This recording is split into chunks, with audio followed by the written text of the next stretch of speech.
अरे भाभी, आपका तो चेहरा लटक गया है। क्या हुआ जो मायके नहीं जाओगे?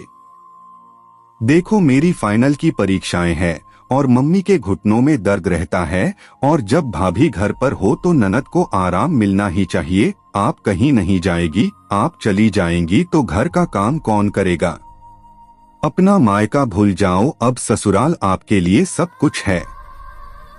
वाणी की ननद अदिति लगातार बोले जा रही थी और वाणी की सास एकदम चुप थी। आखिर वो घर की बड़ी है तो उन्हें बोलना तो चाहिए। फिर अदिति तो अभी घर में सबसे छोटी है, उसे तो अपनी भाभी से ढंग से बात करनी चाहिए। वाणी मन ही मन सोच रही थी कि तभी अदिति फिर बोलती है, देखो भाभी, परीक्षा में नंबर कम आएंगे तो इसकी जिम्मेदार आप ही होंगे, क्योंकि आप पूरा घर संभाल लेते हो।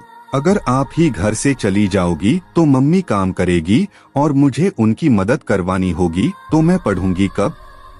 हाँ, बहू अदिति सही कह रही है, अभी मायके मत जाओ। अब तुम्हारी बहन मायके आ रही है तो वो अकेली रहकर चली जाएगी। अब जरूरी है क्या उसके साथ में रहो? इसकी परीक्षाओं के बाद चली जाना, स्नेहलता जी ने रोकते हुए कहा।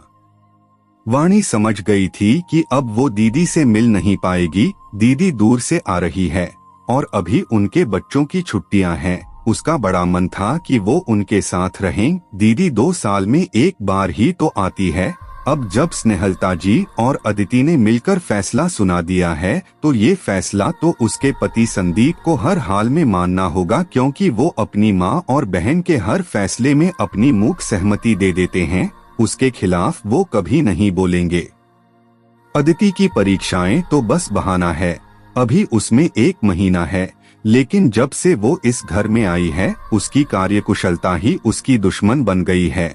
माँ के दिए गए संस्कारों के कारण उसने आते ही पूरे घर को संभाल लिया, सबको काम हाथों में करके दिया और अब सब उसके आदी हो गए थे।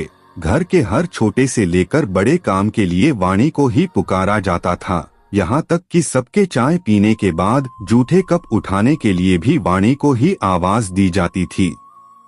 अब ऐसे में ससुराल छोड़कर मायके जाना सबको अखर रहा था, पर उसे भी तो 2 साल बाद अपनी दीदी से मिलने का बड़ा मन था।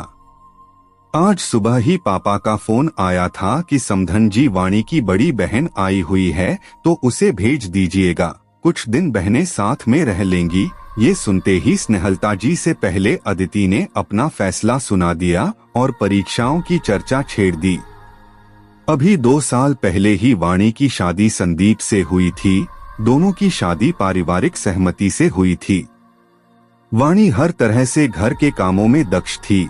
उसने सामान्य पढ़ाई लिखाई की थी, पर घरेलू कामों को वो घोंटकर पी जाती थी। उसकी शादी में उसकी बड़ी बहन आई थी और उसके बाद वो उनसे मिली नहीं। 2 साल बाद उसका भी उनके साथ रहने का बड़ा मन था। यूं तो वीडियो कॉल हो जाता था, पर जो बात साथ रहने में थी वो वीडियो कॉल में नहीं थी। अदिति की बड़ी बहन नेति भी बाहर रहती थी। उसकी शादी 4 साल पहले हुई थी। वो अपने पति के साथ विदेश में रहती थी। उसने अदिति को और अपनी मम्मी को समझाया कि भाभी को मायके भेज दो, परीक्षाओं तक कोई मेड रख लो। फिर उसकी दीदी बार बार तो नहीं आएगी, पर नीति की बात अनसुनी कर दी गई। रात को वाणी ने अपने पति संदीप से बात करनी चाहिए तो वो तो जैसे अंधभक्त की तरह अपनी मम्मी और छोटी बहन का फैसला मान ही चुका था। सही तो है, क्या करोगी जाकर? ससुराल आकर मायके को भुलाना पड़ता है। पहले ससुराल के रिश्ते होते हैं, अब मायके के रिश्ते पीछे छूट गए हैं। मेरी मम्मी ऐसी तकलीफ में कैसे काम करेंगी? अदिति के भी परीक्षाएं हैं, अगर उसके कम नंबर आएंगे तो तुम ही इसकी जिम्मेदार होंगी। ये सुनकर वाणी को बहुत दुख होता है। जिस पति के भरोसे ससुराल आई थी कि वो उसका दर्द समझेगा, पर वो तो जैसे उसकी बात सुनना और समझना ही नहीं चाहता है। अगले दिन वाणी के पापा का फिर से फोन आता है। वो स्नेहलता जी से वाणी को मायके भेजने को बोलते हैं, लेकिन वो साफ मना कर देती है और फोन रख देती है। वाणी का मन टूट जाता है। वो घर के कामों में लगी रहती है। आते जाते वक्त देखती है कि ननद तो हर वक्त टीवी और मोबाइल में ही घुसी रहती है। एक दिन भी उसने उसको पढ़ते हुए नहीं देखा था। और सासू माँ, जिनके घुटनों में दर्द रहता था, वो रोज नीचे बगीचे की सैर को निकल जाती थी और घंटों वहीं अपनी सहेलियों से बातें किया करती थी। वाणी समझ गई थी कि इन सबको आराम की लत लग गई थी, इसलिए उसे जाने नहीं दिया गया। अदिति की फाइनल की परीक्षाएं हो गई थी और अब उसके लिए लड़का देखा जा रहा था। आखिर उम्र तो शादी लायक हो ही गई थी। संयोग से बड़ी जल्दी उसका रिश्ता रौनक के साथ तय हो गया और शादी की तारीख भी तय हो गई। अब वाणी पर दोहरी जिम्मेदारी आ गई थी। शादी की तैयारियां भी करनी थी और उसे घर भी संभालना था। कब सुबह से रात होती उसे पता ही नहीं चलता था।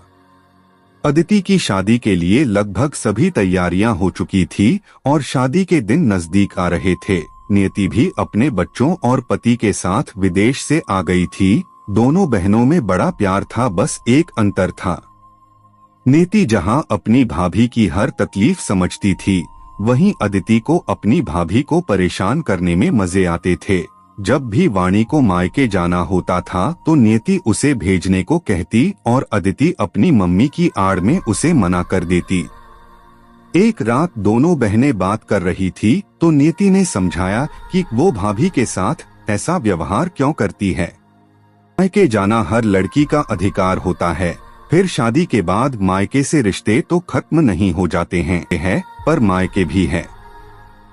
शादी के बाद मायके की बहुत याद आती है। मैं वाणी का दर्द समझती हूँ क्योंकि मैं खुद भी तो शादीशुदा हूँ, पर ये चीज तुझे भी अब शादी के बाद समझ आएगी। क्या दीदी, आप भी बेकार की बातें लेकर बैठ गई हो?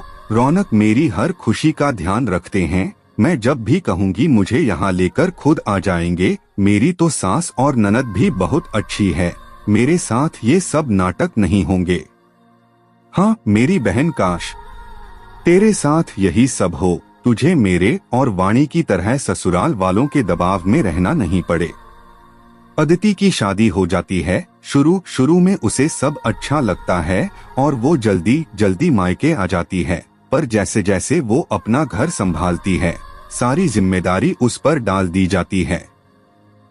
एक दिन उसका मायके आने का बड़ा मन था। उसने अपने पति रौनक से कहा कि मुझे मम्मी की याद आ रही है, मुझे ले चलिए। तो उसकी सास ने टोक दिया, एक ही शहर में रहने का ये मतलब नहीं है कि तुम रोज रोज मायके चली जाओ। शुरुआत में तो ठीक था, पर तुम इसी तरह जाती रहोगी तो घर कौन संभालेगा। ये सुनकर अदिति का चेहरा उतर जाता है। उसे अब अपनी भाभी वाणी का दर्द समझ आता है, क्योंकि जिस उम्र में उसकी शादी हुई थी उसी उम्र में वाणी की शादी हुई थी। छोटी उम्र और अपने मायके से दूर रहना बड़ा ही मुश्किल होता है। एक दिन उसकी सुबह नींद देर से खुलती है तो उसकी सास उलाहना देती है, बहू मायके वालों से देर रात तक फोन पर बात मत किया कर, सुबह ऐसे ही देर से उठेगी तो घर के सारे काम पड़े रह जाएंगे। ये सुनकर उसे रहत रहकर अपना गलत व्यवहार याद आ रहा था। एक दिन वाणी को उठने में देरी हो गई थी तो सबसे ज्यादा वो चिल्ला रही थी। देर रात तक अपने मायके वालों से बातें करती रहती है, अपनी दीदी से वीडियो कॉल करती रहती है, तभी तो इनकी नींद नहीं खुलती है। मुझे इनके कारण कॉलेज जाने में देरी हो जाती है, नाश्ता समय पर नहीं मिलता है और कपड़े भी प्रेस नहीं होते हैं। पता नहीं क्यों हर समय अपने घर वालों से फोन पर लगी रहती है। मम्मी, आप भाभी से इनका फोन छीन लीजिए। अदिति की आंखें भर आई। सच में शादी के बाद रह रह कर मायके की कितनी याद आती है, ये उसे अब समझ में आ रहा था। इसी तरह एक साल निकल गया। नियति के ससुराल में शादी थी, वो उसी में शामिल होने के लिए विदेश से आ रही थी। उसके आने की सबसे ज्यादा खुशी अदिति को हो रही थी, क्योंकि अदिति शादी के बाद अपनी दीदी के साथ एक दिन भी नहीं रही थी। शादी में जाने के बाद नीति जल्द ही अपने मायके अपनी मम्मी और भाभी के साथ रहने को आ गई और अब उसे अपनी छोटी बहन के आने का इंतजार था। अदिति भी मायके जाने के नाम से खुश हो रही थी, पर तभी अचानक उसकी सास बाथरूम में फिसल जाती है। फ्रैक्चर तो नहीं होता है, पर दर्द पांवों में बहुत हो रहा था। उसी वक्त अदिति के पापा का फोन आता है। वो अदिति को मायके भेजने को कहते हैं, पर उसकी सास मना कर देती है। समधी जी, पैरों में दर्द है, बहू को भेज दूंगी तो यहाँ घर का काम कौन करेगा। अब जितने दिन मायके रहना था ये रह ली, अब तो हमारे घर की बहू है। अब हम सब इधर तकलीफ पाएं और बहू मायके में आराम करें, इसीलिए तो हमने शादी नहीं की थी। रही बात इसकी दीदी की, तो फिर कभी बहनें मिल लेगी, इस साल नहीं तो अगले साल ही मिल लेंगी। और आगे बात सुने बिना ही उन्होंने फोन रख दिया। ये सारे शब्द अदिति के कानों में गर्म शीशे की भांति पिघल रहे थे। आखिर उसका किया उसने भुगत ही लिया। उसने हमेशा अपनी भाभी वाणी को मायके जाने से रोका और हमेशा उनका दिल दुखाया। शायद आज इसीलिए उसके साथ भी वो ही सब कुछ हो रहा है। आज उसे अपने किए गए हर कर्म का फल मिल रहा है। आज वो अपनी भाभी की जगह पर खड़ी है और खुद को असहाय महसूस कर रही थी। आंखों में आंसू और दिल में बड़ा ही दर्द था। तभी उसकी मम्मी का फोन आया। अदिति, तू तो कहती थी कि तेरे ससुराल वाले बड़े अच्छे हैं और अब उन्होंने ही तुझे भेजने से मना कर दिया। क्या हुआ जो बहू को 2-4 दिन के लिए भेज देते, दोनों बहनें साथ रह लेती, आपस में दिल की बात कर लेती, खुश हो लेती। तभी वो बोलती है, मम्मी मेरे ससुराल वाले तो अच्छे नहीं हैं, पर वाणी भाभी के ससुराल वाले भी कौन से अच्छे हैं। हमने भी तो भाभी को कई बार ससुराल नहीं भेजा, उनका दिल दुखाया, कभी परीक्षाओं का तो कभी बीमारी का बहाना बनाया। आज यही सब मेरे ससुराल वाले कर रहे हैं, तो क्या अनोखा और नया कर रहे हैं। सब ऐसा ही करते हैं। बहू एक बार घर में आ जाए तो फिर वो उनके हाथों की कठपुतली बन जाती है। उसके मायके जाने पर लगाम कस दी जाती है। ससुराल वालों की मर्जी से वो आती है जाती है। कभी कभी मायके भेजने के बाद भी बीच में ही बुला ली जाती है। बहू की अपनी मर्जी अपनी भावना तो बिल्कुल भी नहीं है। वो तो सांस भी ससुराल वालों के हिसाब से लेती है। अब मुझे भाभी का दर्द समझ आ रहा है। नेति दीदी मुझे समझाती थी पर मैं कभी भी नहीं मानी। पर आप तो मुझे समझा सकती थी कि भाभी के साथ ऐसा गलत व्यवहार मत कर। आप तो मुझे सही शिक्षा दे सकती थी। आप तो खुद एक बहू रह चुकी है। आपको तो भाभी के दर्द का एहसास होता होगा। ये दर्द का एहसास मुझे अब समझ में आया है। आप भाभी के साथ अच्छा व्यवहार करती, मुझे भी समझाती, तो आज आपकी बेटी को अपने मायके आने के लिए तरसना नहीं पड़ता। ये सब सुनकर स्नेहलता जी की बोलती बंद हो गई। उन्होंने फोन रख दिया। फोन स्पीकर पर था। नेति और वाणी सब बातें सुन रही थी। दोनों ही निशब्द थी। नेति कुछ दिनों के लिए रहकर वापस चली गई। कुछ महीने बीते थे। अदिति 4 दिनों के लिए मायके आई थी, पर उसी वक्त वाणी की मम्मी की बीमारी का फोन आता है तो उसने आगे होकर कहा, माँ भाभी को मायके भेज दीजिए, इनकी मम्मी को इनकी बहुत जरूरत है। भाभी आप आराम से जाइए, यहाँ की और मेरी जरा भी चिंता मत करिए। यहाँ मम्मी और मैं एक दूसरे को संभाल लेंगे। अपनी ननद के मुंह से ये बात सुनकर वाणी को बहुत अच्छा लगा और वो अदिति के गले लग गई। हाँ बहू, अभी तुम्हारी मम्मी को ज्यादा जरूरत है, स्नेहलता जी ने भी जाने को कह दिया। पाठकों, कुछ बातें कुछ एहसास तभी समझ में आते हैं जब वो खुद पर बीतते हैं। सास बहू या ननद भाभी का रिश्ता ऐसा ही है। ससुराल और मायके के रिश्तों का एहसास भी हर लड़की को शादी के बाद ही समझ में आता है।